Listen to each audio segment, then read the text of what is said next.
Para mim, meu filho, isto é certo e isto é errado. Isto você deve fazer e isto você não deve fazer. E aquelas palavras ficaram na minha mente, no meu coração. E nos momentos de perigo eu não podia chamar porque ele já não estava mais presente. Mas eu podia ouvir a voz dele como se ele estivesse ali comigo nos momentos perigosos que eu passava.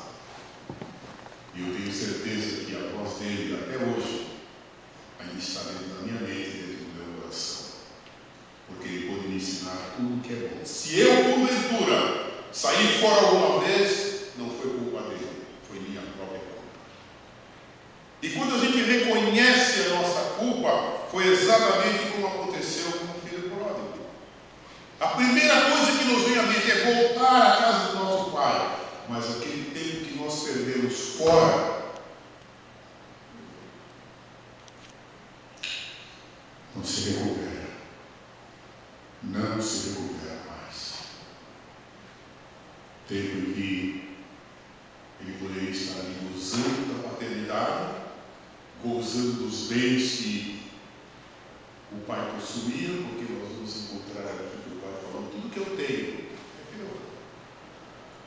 Não para aquele filho, para o segundo filho, o mais velho, que começou a reclamar, mas não passou aquilo que aquele que comeu a comida dos porcos passaram. Mas ainda assim reclamou. Mas aquele coração bondoso, amoroso dos pais, quantos pais nós temos aqui? Uns mais jovens e os mais velhos, mas estão sempre ali, tentando dar o melhor para os seus filhos. Podemos imaginar quantas noites de vigília aquele pai gastou, pedindo a Deus por aquele rapaz. Talvez ele olhando para a janela da sua casa, na esperança de vê-lo voltando com a sua mochila, mas nada acontecia. O filho tinha ido mesmo. E a dor no coração daquele pai era tremenda, era grande. Aguentar um sofrimento como esse, só alguém que tem amor no